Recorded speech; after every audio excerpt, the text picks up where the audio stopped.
Les trois bacs. Alors dans cet exercice, on considère trois bacs, dont la hauteur d'eau dans chacun des bacs est notée par H1, H2, H3. Et l'eau va bien sûr s'écouler d'un bac à l'autre, ou éventuellement être évacuée vers l'extérieur. Alors ce qu'on vous dit dans cet exercice, c'est qu'on a des équations d'état suivantes, H1, H2, H3, alors qui sont fortement non linéaires. Alors je vais essayer d'expliquer d'où viennent ces équations d'état, parce que alpha, ça va représenter le flux, le débit d'eau pour aller d'un bac à l'autre. Et il va être donné par la loi de Torricelli que vous voyez ici. Donc je vais essayer de la rappeler. Et puis ensuite, on va essayer de faire une régulation. Alors, comme on a deux entrées. Alors, dans cet exercice, on considère qu'on n'a que deux entrées. U1, U2. Alors, c'est-à-dire qu'on a une sorte de robinet qui nous permet de remplir le bac 1 et un deuxième robinet qui nous permet de remplir le bac 3. Mais on ne peut pas agir sur le bac 2. Et donc, puisqu'on a deux entrées, on va pouvoir espérer réguler deux sorties. Donc, deux sorties, deux variables d'état. Ici, on va choisir H1 et H3. C'est pour ça qu'ici, on a Y1 égale H1, Y2 égale H3. Je vais donc rappeler cette loi de Torricelli. Je reviens ici. Alors, que dit cette loi? Cette loi dit que si jamais vous avez un bac rempli d'eau, avec une... Alors, on va considérer ici une hauteur. Cette hauteur, je vais l'appeler H1, par rapport à une base qu'on considère ici. Puis le deuxième bac, excusez-moi, il a une hauteur que je vais appeler H2. Alors, bien évidemment, on comprend qu'on va avoir un flux d'eau du premier bac vers le deuxième parce que la hauteur est plus grande. Et on sent bien que ce qui va être important ici, ça va être la quantité que je vais appeler H1 moins H2.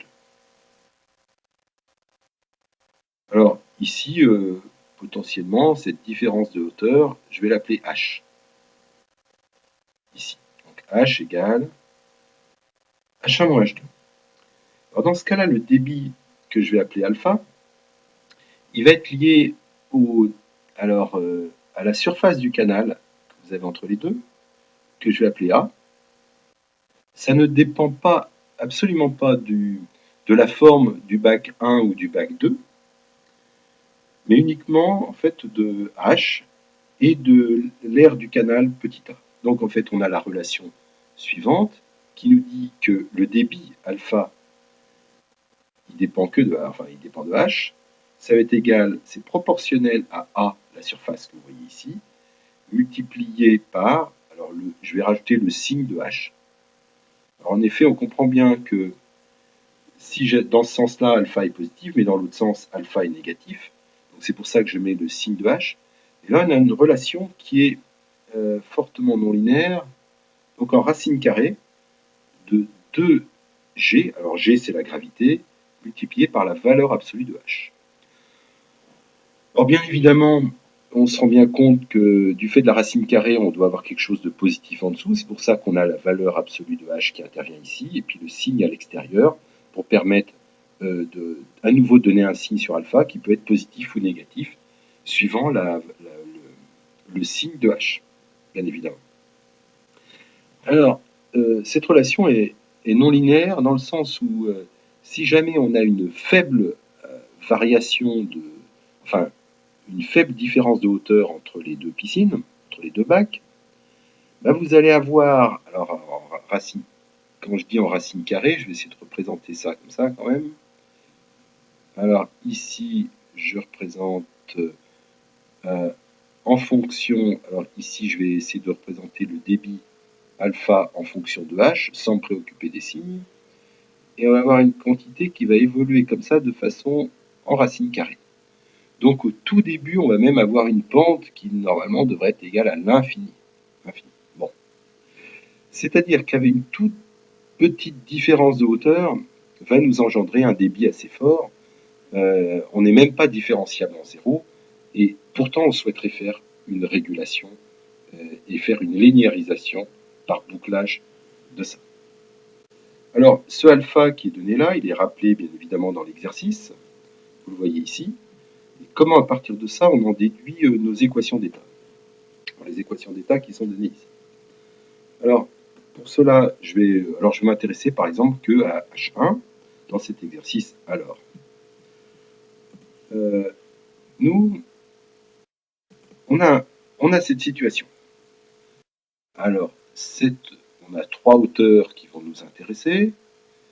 Cette hauteur-là, alors je vais prendre la référence ici, cette hauteur-là et cette hauteur-là. Celle-là est appelée H1, celle-là H2, puisque c'est le deuxième bac, et celle-là H3. Alors si je regarde uniquement H1, cette hauteur, alors on comprend bien que ici, comme l'eau s'évacue vers l'extérieur, donc dans ce sens-là, alors attention, comme l'eau s'évacue vers l'extérieur dans ce sens-là, ici on va supposer que c'est à hauteur nulle. L'eau part dans les champs à la hauteur nulle, donc la différence de hauteur, ça va être H1 tout simplement. Alors qu'ici, on va avoir entre ces deux, on va avoir la différence qui va nous importer ici, qui va créer ce débit-là en vert, ça va être le H1 moins H2.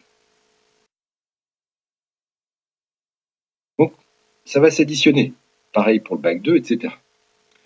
Donc, ici, la variation H.1, donc le débit, bien évidemment, correspond à ce qui part en supposant que la surface de ça, c'est 1 mètre carré. Bon, 1 mètre carré, hein, pour éviter les paramètres.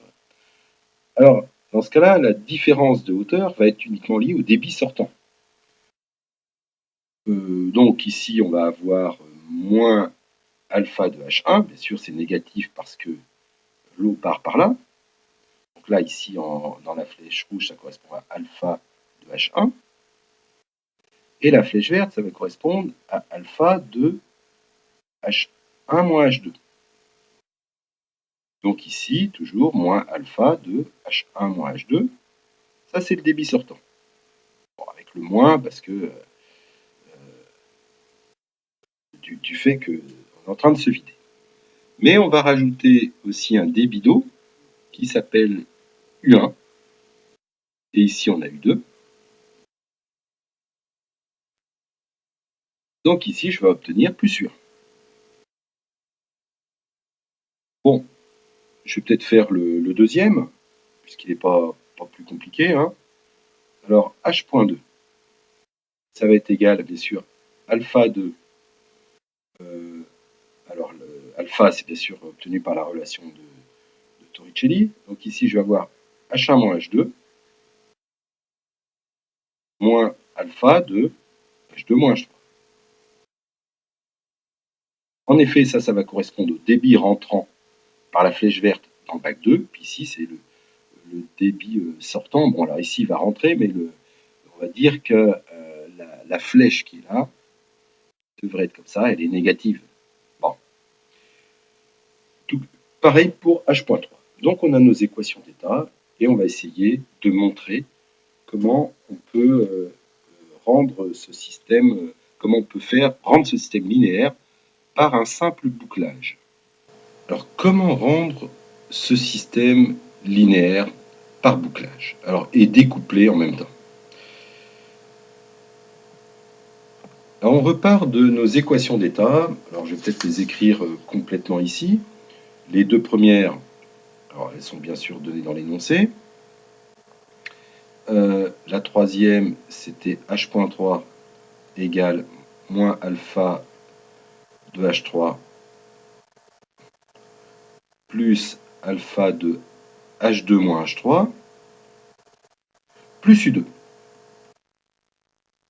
Attention, ici, il n'y a pas le plus U pour le deuxième bac. Hein. Et j'ai mes équations de sortie qui sont Y1, celle qui m'intéresse, c'est la première hauteur. Y2, c'est la troisième, c'est la hauteur dans le troisième bac.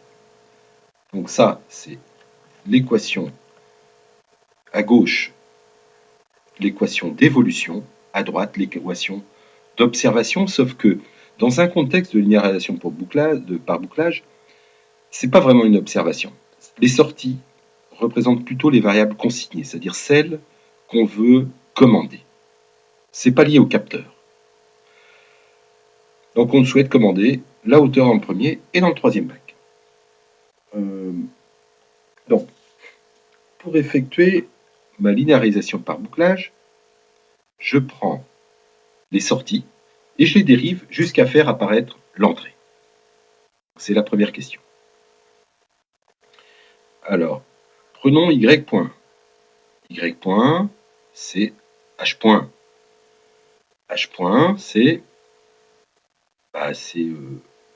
moins alpha, alors je l'écris, moins alpha de H1, plus alpha de H1 moins H2, plus U. Et là, on voit apparaître l'entrée.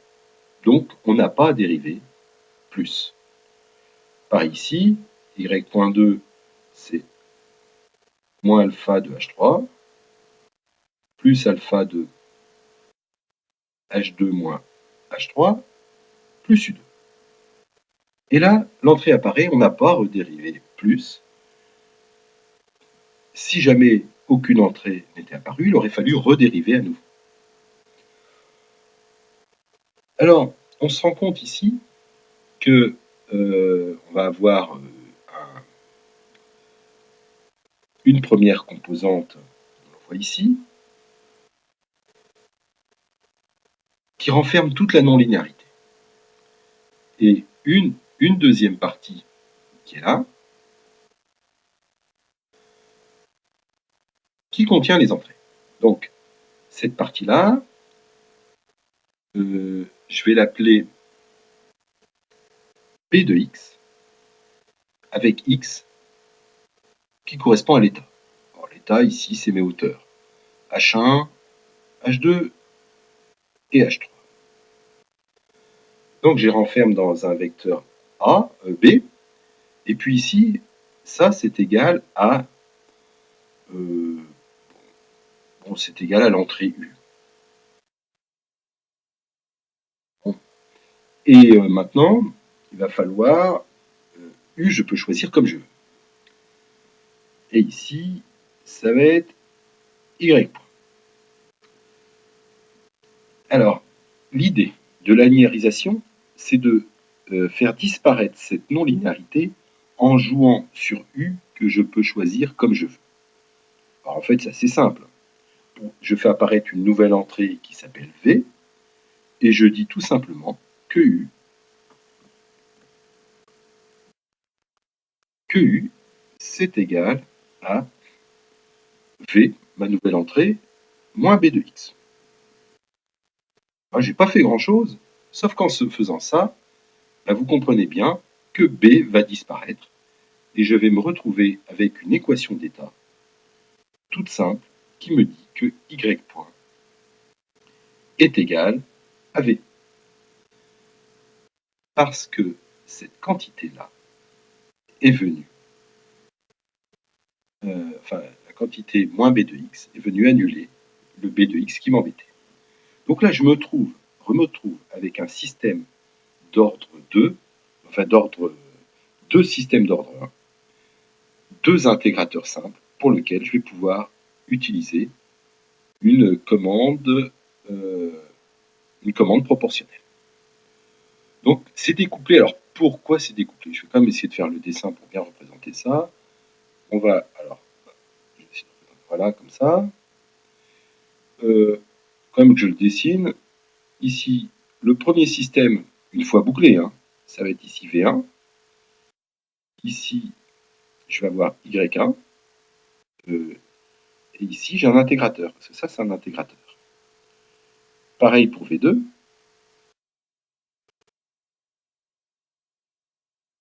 Y2 et un intégrateur. Donc, le système qu'on voit ici en noir est un système formé de deux intégrateurs découplés. Voilà, ça répond à la première question. En posant tout simplement U égale V moins B, on a effectué une une linéarisation, mais sans approximation. C'est une linéarisation exacte. Alors, deuxième question, on vous demande, maintenant qu'on a des systèmes du premier ordre, on va pouvoir les boucler par une commande proportionnelle. Or, on sait que lorsqu'on a des perturbations constantes, comme ça va être le cas plus tard si on rajoute une fuite par exemple, perturbation constante, dans ce cas-là, le terme intégral peut être important.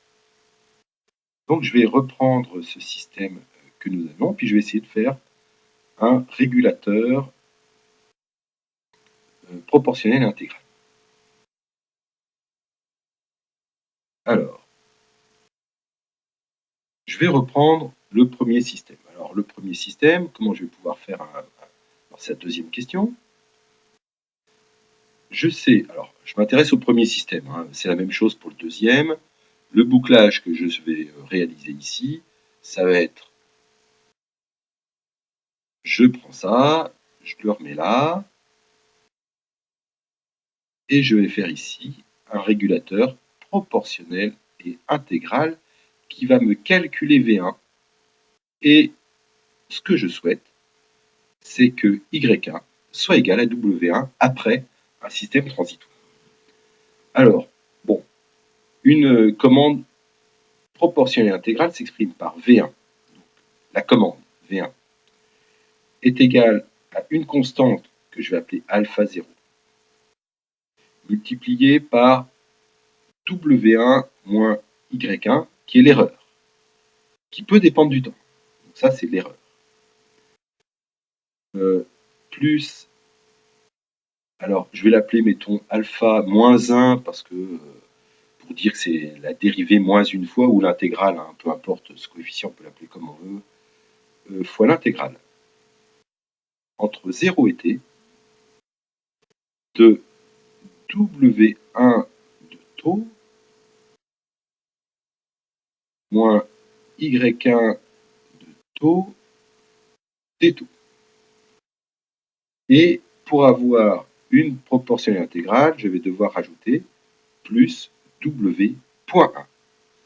Alors, ça correspond à l'erreur, c'est-à-dire l'erreur entre ma sortie et la sortie désirée, W1. Ça correspond à l'intégrale. Alors tout ça, là, c'est l'intégrale de l'erreur. Et puis, il faut toujours lui rajouter ce terme-là de façon à ce que, comme du fait de ça, alors du fait de ça, ça correspond à Y1. Et ben, ça correspond à Y point. Et ben, le W point moins le Y point, ça fera la dérivée de l'erreur. C'est-à-dire que j'en déduis que alpha 0 fois E1 plus l'intégrale, alors alpha moins 1 fois l'intégrale de E1 plus, alors ici, je prends ce terme-là auquel je lui enlève celui-là. Et bien ça va me donner E.1 égale 0. Et là, je me retrouve avec une équation différentielle sur l'erreur. Alors, une équation différentielle sur l'erreur, on a ce terme intégral. Comment on va pouvoir obtenir une vraie équation différentielle? Bien évidemment, en dérivant par rapport au temps cette équation. J'obtiens donc alpha 0 E.1 plus alpha moins 1 E1 plus E.1. Voilà l'équation différentielle sur l'erreur. Alors, le polynôme caractéristique de cette équation différentielle, où S ici est le variable de la place, ça va être égal à S au carré, du fait de cet élément-là, plus alpha 0 S du fait de cet élément-là plus alpha moins 1. Et je vais trouver mes coefficients de ma proportionnelle et intégrale, donc alpha 0 et alpha moins 1, je vais les trouver par placement de pôle. Alors le placement de pôle, pour ça je suis obligé de regarder l'exercice, on me dit rien, donc je vais placer les pôles un peu comme je le souhaite, donc je vais les mettre stables, je vais les mettre par exemple égaux à moins 1.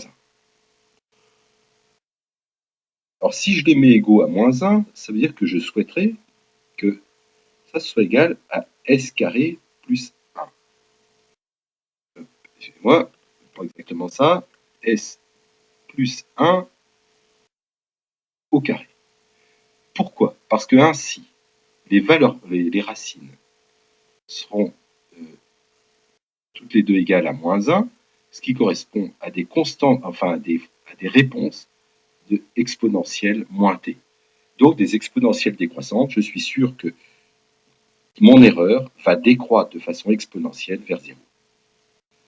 Or ça, c'est égal à S carré plus 2S plus 1.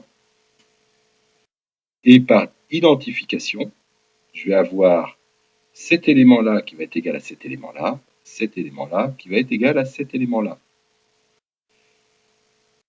Donc ici, si je remonte, le alpha 0 vaut 2.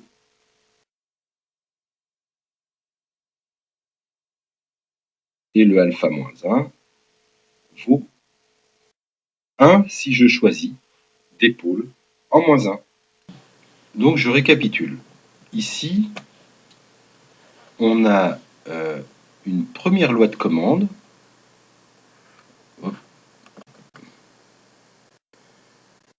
Une première loi de commande ici qui nous calcule V1 à partir de Y1 et de la consigne W1, qui elle peut dépendre du temps. Et enfin, on a une deuxième loi de commande ici. Attention, hein, le B de X existe, hein, qui à partir de V va nous calculer U. Donc ça c'est assez facile à implémenter. Maintenant ici on a un terme intégral. Alors dès qu'on a un terme intégral, il va falloir modéliser, l'implémenter par une équation d'état. C'est ce que je vais faire maintenant. Je reprends cette équation-là.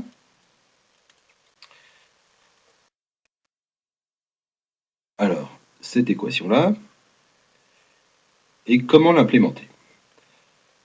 Alors tout d'abord, on remarque ici, cette quantité-là, on va l'appeler, alors c'est l'intégrale, alors cette quantité-là, on va l'appeler Z, Z1.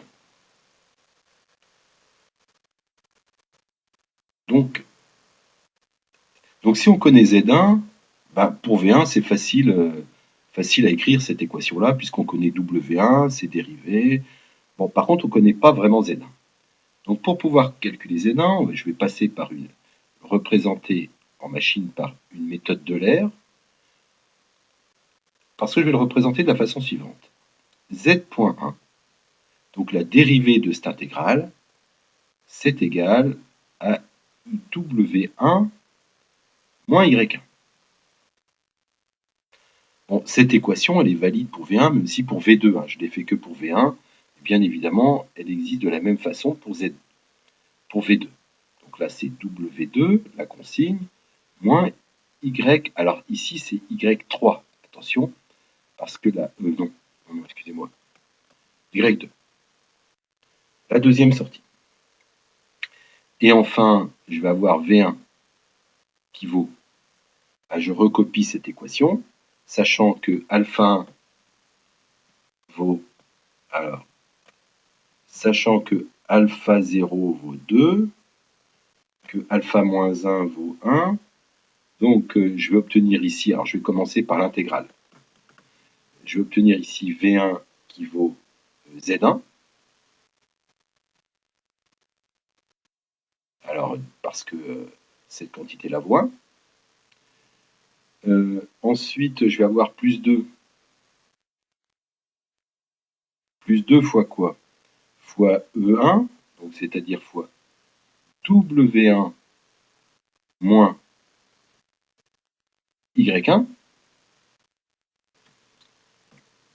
Et enfin, pour V2, je vais obtenir un peu la même chose. Alors, je vais obtenir ici V2 égale, alors ça va être égal Z2 plus 2 fois W2 moins Y2. Mais attention, oui, j'ai oublié le W.1, W.2. Donc, plus W.1 plus W.2. Voilà les équations d'état. Et ces équations d'état, c'est les équations d'état du régulateur. Ce régulateur-là, alors je l'entoure, ce régulateur possède pour entrer les consignes, W1 pour le premier bac, W2 pour le troisième bac.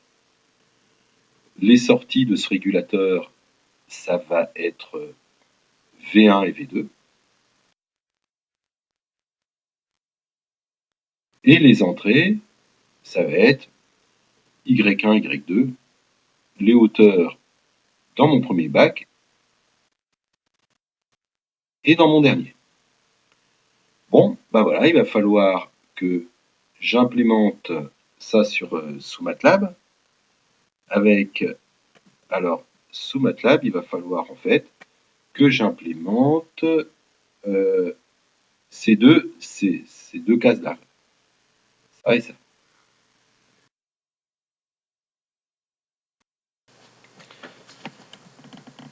Alors, on va partir d'une fonction, d'un programme qui s'appelle pools. Et on a une fonction draw où je lui rentre l'état, x qui contient les 4 hauteurs, puis qui me dessine les bacs. Alors les bacs, c'est par plot, et puis l'eau par fil. Fil, ça remplit, donc on va comprendre ça tout de suite. Ici, l'initialisation, c'est un petit peu, bon, ça me met la fenêtre en grand, ça efface tout, donc c'est un petit programme qui est donné ici. Je donne l'état initial, mes hauteurs, alors là 2, 2, 2, j'aurais pu mettre autre chose, hein. Donc toutes les hauteurs vont être égales à 2. Et je rentre, juste pour le dessin, une hauteur, alors je mets 10, c'est un débit d'eau de 10 pour le premier bac, et puis de 1 pour le dernier bac. Et je dessine. Alors je pars de ce programme tout simplement, je le lance, et voilà ce que ça donne. Le premier bac à la hauteur 2, le deuxième, troisième à la hauteur 2, le débit d'eau qui est représenté par une colonne d'eau qui fait penser en fait à de l'eau qu'une cascade, puis ici beaucoup plus fine parce que U2 est égal à 1, ici U1 est égal à 10. Bon, je pars de ce programme. À partir de ça, il va falloir le simuler. Alors, pour le simuler, je vais devoir écrire une fonction, une équation d'état, que je vais faire ici.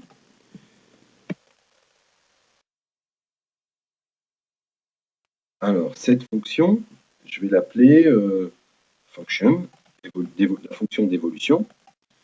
Je vais mettre f, donc la sortie, ça va être par exemple x dot, x point égale à f de x virgule u. End. Alors, que vaut x dot? Alors là, je rentre mes équations d'état. Il y avait, alors je rentre, il y a 3 lignes, hein, puisqu'il y a 3 hauteurs. Alors le premier, alors j'ai pas le alpha, donc je vais mettre q de x1, c'est la première hauteur. moins Q, alors Q correspond à alpha, hein. Je vais le programmer après, de x de 1 moins x de 2 plus U de 1. Et ça correspond, alors je vais essayer de le retrouver ici, ça correspond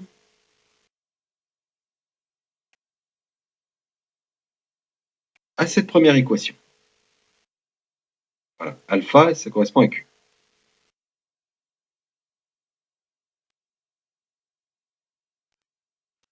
Ensuite, pour la deuxième, je vais faire un copier-coller. J'avais Q de x1 moins x de 2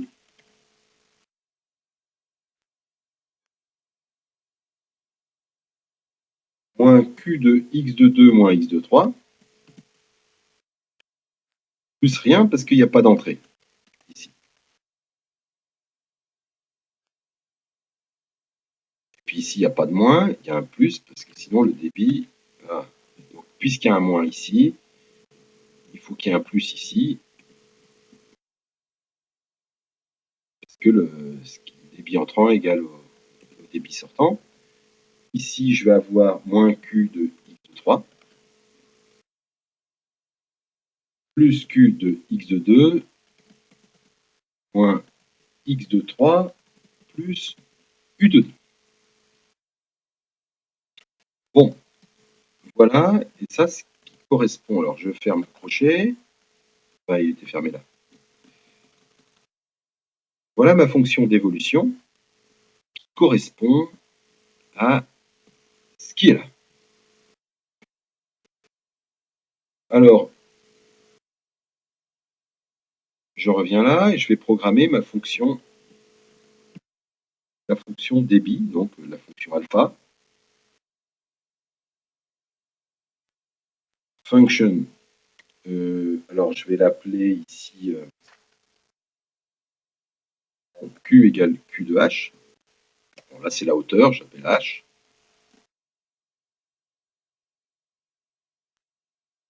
End. Et alors ici, je rentre la relation de Torricelli qui me donne, alors je vais prendre par exemple l'aire du canal qui vaut 0,4 par exemple. Ici, je vais rentrer Q égale, alors Q égale à A fois signe de H plus la racine carrée, SQRT, square root, de 2 fois G fois la valeur absolue de H.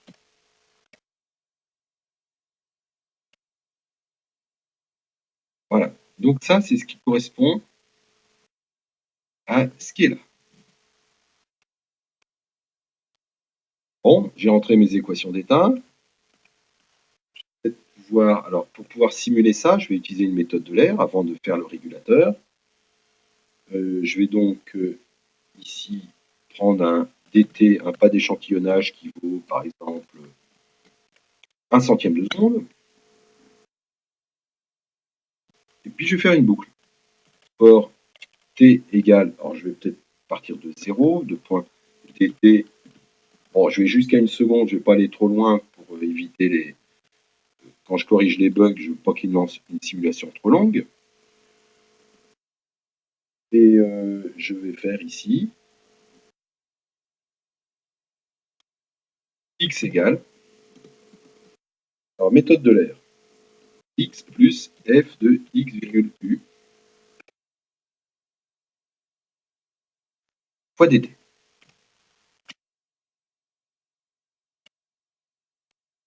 Voilà la méthode de l'air. Je vais le lancer. Ah, il y a une erreur.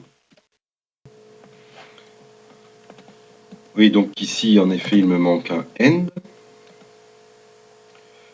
Je le relance.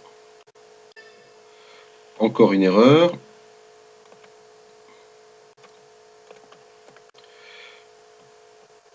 Ah oui, alors il ne connaît pas G. G, la gravité, je ne lui ai pas donné ici. Alors je vais mettre G égale 9 80. Alors attention, ici on a un multiplié. Donc je vais implémenter mon régulateur. Ici, je vais mettre une consigne W égale 7, 3. Donc 7 mètres pour le bac 1, 3 mètres pour le dernier bac. Elle est constante, donc dW égale 0, 0. Mais si jamais cette consigne avait bougé, j'aurais dû adapter le dW.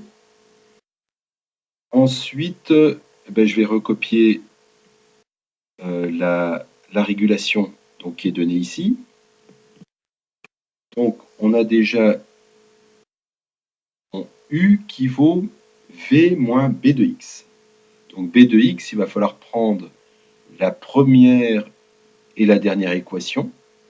Donc, je vais déjà écrire ce U égale V moins B de X.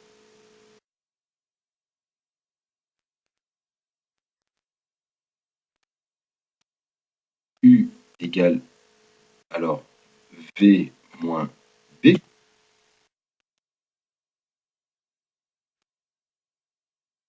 Sachant que B, il vaut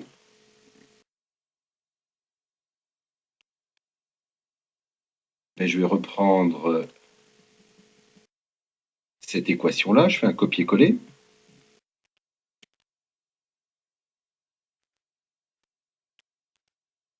Et je reprends la première et la dernière équation, mais j'enlève le U1 et le U2.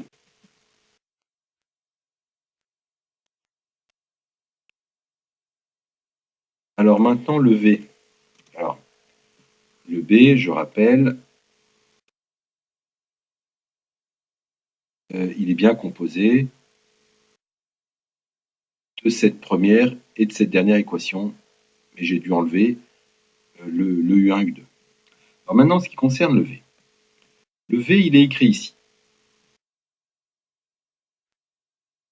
V, il vaut Z plus 2 fois W moins Y plus DW. Donc c'est ces deux dernières lignes que je vais implémenter en une seule parce que je vais raisonner de façon vectorielle.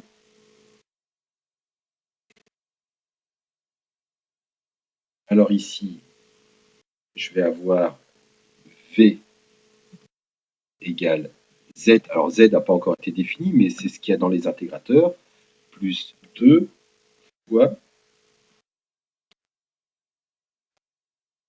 W moins Y. Non, plus DW moins Y plus DW. Ça, c'est ce qui était marqué. Le Z n'a pas été défini, mais ça va être une des variables d'état. Donc je vais le mettre ici. Je vais mettre le nouveau Z égale l'ancien, donc j'applique la méthode de l'air pour intégrer ces deux équations qui sont là. Donc là, c'est ces deux équations que je suis en train de mettre grâce à la méthode de l'air. Donc c'est W moins Y. W moins Y, le tout multiplié par dt pour avoir la méthode de l'air. Bon, donc je crois que j'ai à peu près tout le monde. Je lance. Erreur. La variable z n'a pas été initialisée, bien évidemment. Donc c'est ce qu'il y a dans les intégrateurs. A priori, je vais être obligé de mettre 0, 0, puisque je n'ai pas encore d'idée des perturbations.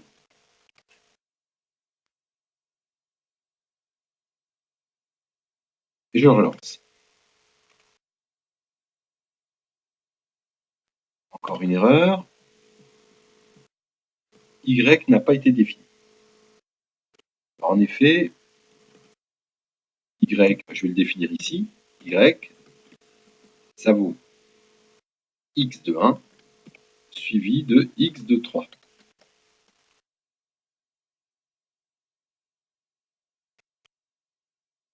Je le relance. On a une régulation qui se fait. Alors, est-ce qu'on est à la bonne valeur? Je ne le sais pas. Donc pour ça, je vais être obligé de simuler plus longtemps, par exemple 10 secondes. Je vais mettre à la fin, je vais afficher mon état X, et je ne mets pas de point-virgule, et je vais regarder ce que ça donne, en espérant que x de 1 sera égal à 7, x de 3 sera égal à 3. Je lance. Alors, il monte, il n'est pas exactement égal à 7, mais il redescend là. Il redescend, il met du temps à converger, mais ça c'est classique dans l'effet intégrateur. Bon, voilà ce qui se passe au bout de 10 secondes. C'est déjà la simulation, je l'arrête. Et en effet, j'ai 7 et j'ai 3. Donc l'effet intégrateur a bien fait son effet. C'est assez précis. Donc pour aller plus rapidement, je vais peut-être mettre un 2 là maintenant. Pour aller plus vite. Et puis je vais, pour illustrer l'effet intégrateur, je vais rajouter une perturbation constante. Alors attention, la perturbation constante. Alors, je vais la mettre par exemple dans ma fonction d'évolution. Ici, je vais mettre une perturbation. Alors je vais par exemple mettre que l'entrée U que je lui applique, je vais la déformer. U, il vaut... Oh, peut-être pas trop comme ça. Ici, je vais plutôt rajouter une perturbation directe ici. Par exemple ici, je vais mettre un moins 1. Alors là, c'est une perturbation normalement qui perturbe.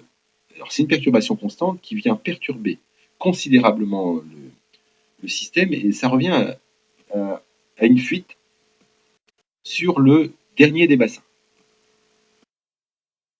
Alors c'est-à-dire je perds moins 1 mètre cube par seconde. Enfin, voilà. Bon, voyons voir comment va se comporter l'effet intégrateur. Je lance. Il redescend.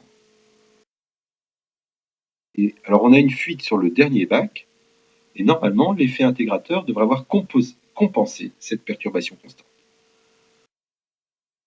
Donc c'est ce que je vais essayer de vérifier ici. Voilà, c'est-à-dire on remarque que x, enfin bon, ici il l'a affiché, le 7, il a toujours ici 7, 5 et 3. Donc il respecte la consigne et pourtant je vais rajouter une perturbation constante. Alors ça c'est vrai tant que c'est constant. Je vais enlever la perturbation, peu importe. Celle-là je vais pouvoir la supprimer. Donc on se rend bien compte ici que la linéarisation par bouclage a permis de traiter entièrement la non-linéarité et l'effet intégrateur a permis de lutter contre les perturbations constantes, comme on a le cas ici. Si jamais j'avais fait varier W dans le temps, alors là, dans ce cas-là, ça n'aurait pas si bien fonctionné parce qu'il faut une consigne constante et une perturbation constante pour que l'effet intégrateur puisse agir.